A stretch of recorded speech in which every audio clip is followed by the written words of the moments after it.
Olá, gente linda! Como estão vocês? Em nossas aulas anteriores, falamos a respeito da cidadania.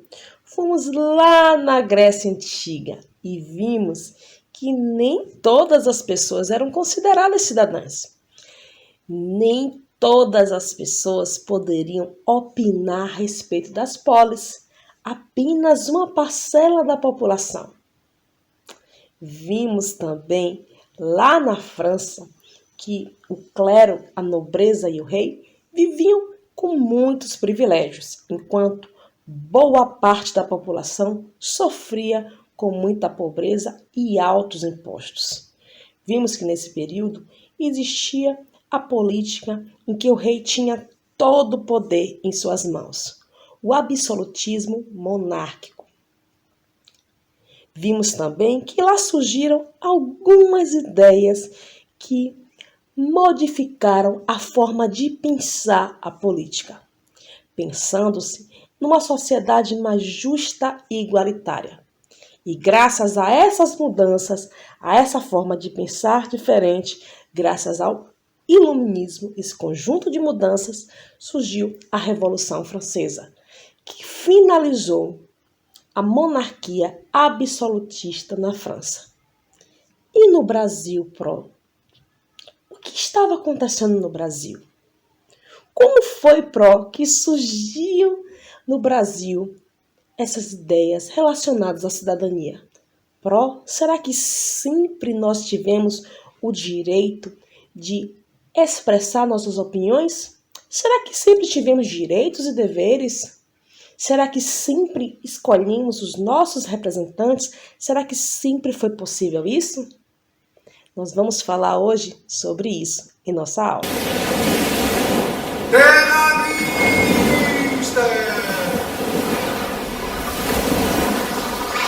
Veracruz, Veracruz, quem achou foi Portugal. Veracruz, Veracruz, atrás do Monte Pascoal. Bem ali, Cabral viu, dia 22 de abril. Não só viu, descobriu toda a terra do Brasil. 1530 a 1822 foi colônia de Portugal. Lembra disso? Quando os portugueses chegaram aqui, os índios já estavam. E os portugueses ocuparam todo o território brasileiro, formando vilas, cidades, trazendo pessoas para povoar o Brasil, dividindo a terra. E os índios perderam o direito à terra, perderam o direito à vida, perderam o direito a continuar com suas crenças, perderam o direito de sua língua, perderam o direito, muitos perderam o direito à vida. Então já podemos notar a partir daí que a cidadania no Brasil não existia. Com o tempo também chegou outro povo que veio para o Brasil através de uma migração forçada. Foram forçados a morar no Brasil, porque foram pessoas que foram feitas, que foram trazidas para ser mão de obra na produção da cana-de-açúcar. Você lembra quem foi? Tenho certeza que você lembra. Os africanos. Imagine, as pessoas africanas vieram para o Brasil, largaram sua terra, sua família, vieram para um país tão distante, sofrendo várias humilhações, castigos físicos, sendo submetidos à tortura, ao trabalho intenso. Essas pessoas tinham direitos? Nenhum direito, né? Então, os escravos, os africanos que foram escravizados e que vieram morar no Brasil, que faziam parte da população, que começaram a fazer parte da população brasileira, não eram considerados cidadãos. Não exerciam seus direitos. Além deles, também não podemos dizer que os donos das terras eram cidadãos, já que eles não consideravam o princípio da cidadania, que é entender que as pessoas são iguais perante a lei. Então, no período colonial, apesar de poder votar ou ser votado, os donos de terras não eram cidadãos. Além disso, Todas as pessoas que estavam no Brasil eram súditas do rei de Portugal, que também tinha em suas mãos todo o poder. Era uma monarquia absolutista, como lá na França nós vimos. Então, tudo que as pessoas faziam era tudo que o rei de Portugal mandava. As pessoas não tinham nenhum poder de ser contra o que o rei mandava. E pronto.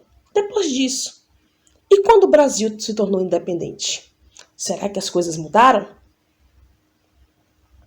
Vamos ver. Brava gente brasileira, longe vá, temor servir, ou ficar a pátria livre, ou morrer pelo Brasil, ou ficar a pátria livre, ou morrer pelo Brasil.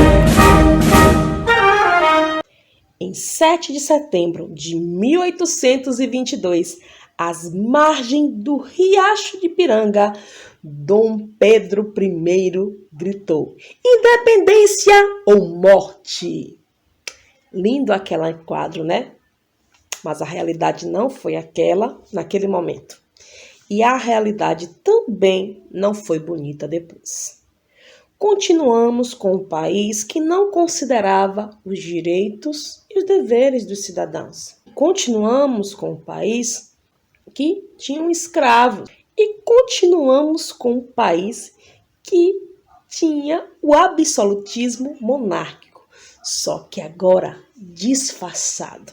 Em 1824 foi feita a primeira Constituição do Brasil. Oh, que maravilha! Uma Constituição no nosso país. Finalmente vão chegar os direitos e deveres. Não chegou. Tchurururu, não chegou. As coisas não mudaram, foram maquiadas. As ideias iluministas já pairavam no Brasil. Várias pessoas, a boca miúda, vamos dizer assim, as escondidas, estavam se juntando, falando, queriam que no Brasil, assim como a França, virasse uma república. Mas, no entanto, Dom Pedro I, ele fez uma Constituição, colocou os 3 poderes lá que falamos que os pensadores trouxeram. Poder judiciário, legislativo, executivo. Tá pensando que ele dividia os poderes, né, amigo? Tá enganado, filho. Ele fez os 3 poderes, mas fez o poder moderador. Ele colocou o 4º poder, que era o poder moderador. O poder moderador mandava em todos os outros poderes. Tinha o direito ao voto aquele que tinha 25 anos, homem, que tinha a renda de 100 mil réis, mas, no entanto, o poder moderador dava direito a Dom Pedro I intervir em tudo.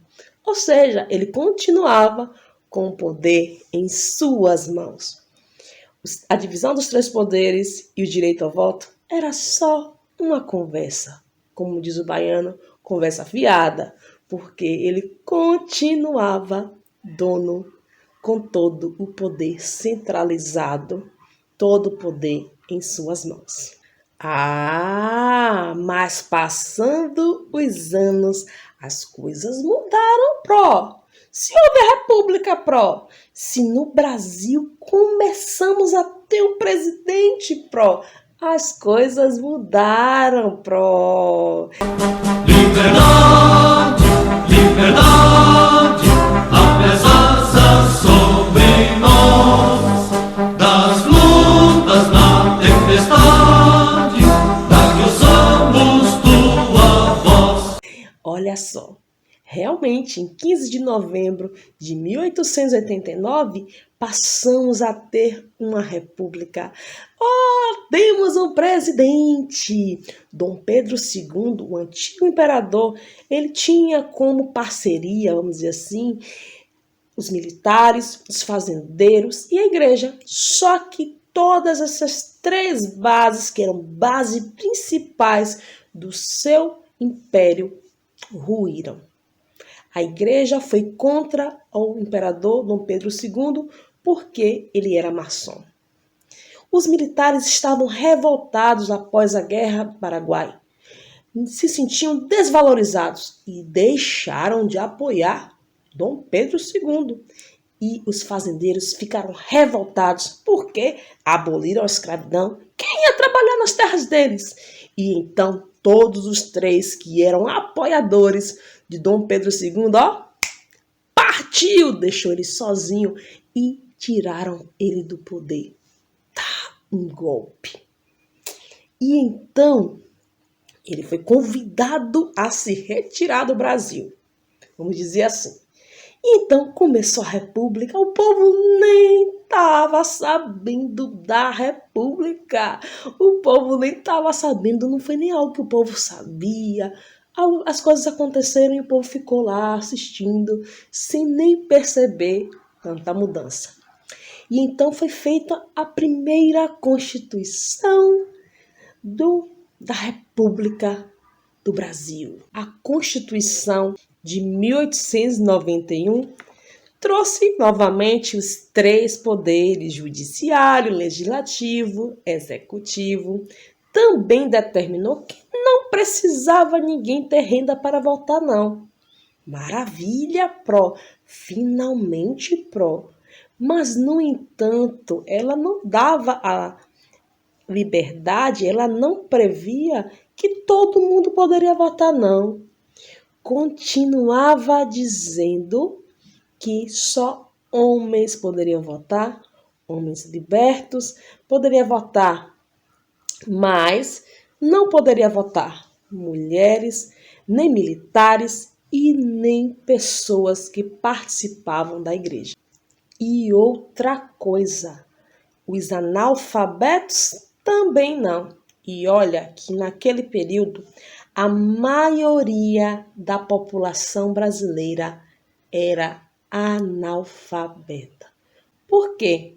Muitos eram ex-escravos, mulheres não estudavam naquele período, não tinha um incentivo para a mulher estudar, a mulher era ensinada a ser dona de casa.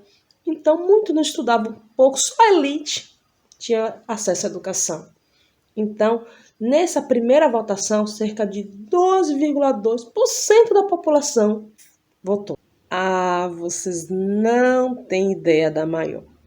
Imaginem que inicialmente na República, nós passamos pela República da Espada, onde tinham presidentes que eram militares. Então ficou conhecido esse período como República da Espada. E também tivemos a República do Café com Leite. República do Café com Leite, pró? Como assim? Era um acordo, uma alternância entre presidentes de São Paulo, onde se produzia café no Brasil, e presidentes de Minas Gerais, onde se produzia o leite. Então, muitos fazendeiros acabavam sendo candidatos nesse período da República, ou então tinham amigos que eram candidatos. Esses proprietários de terra tinham muitas condições financeiras e muito poder, muita influência nas localidades onde eles estavam. Esses proprietários de terra dominavam as pessoas que viviam próximos a eles. Essas pessoas dependiam de emprego, dependiam muitas vezes de alimentação, dependiam de saúde, tudo que esses coronéis ali, naquelas áreas onde elas moravam, tinham o poder. Esses coronéis eram muito temidos. E então, eles utilizavam essa influência, esse poder e esse dinheiro para dominar a população e obrigar aqueles que podiam votar a votar neles ou votar nos seus compadres, naquelas pessoas que eles conheciam. As pessoas tinham que votar na sua frente, em sua frente. Naquele período, o voto não era secreto. Então, eles ficavam ali na frente e as pessoas tinham que chegar, saudar o coronel e votar bem na frente deles, em quem eles queriam. E ai daqueles que não os obedecessem. Com certeza, iriam sofrer muitas consequências. Além disso, pela necessidade que a população tinha, muitas pessoas trocavam seu voto pela alimentação, por assistência médica, por escola. Muitas pessoas humildes trocavam seu voto, davam em troca seu voto por alguma ajuda a esses coronéis. Entretanto, atualmente, não existe mais o voto do cabresto. Hoje o voto é secreto.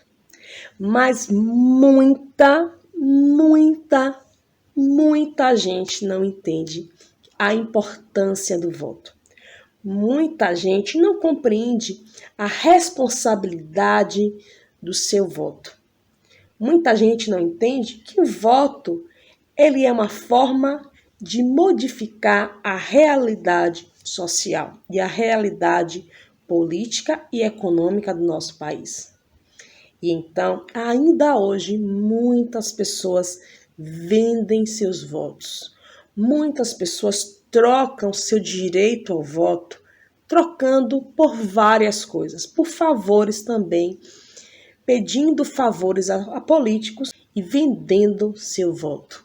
Pois é, está pensando que as coisas mudaram muito? E muita coisa ainda precisa mudar no nosso país.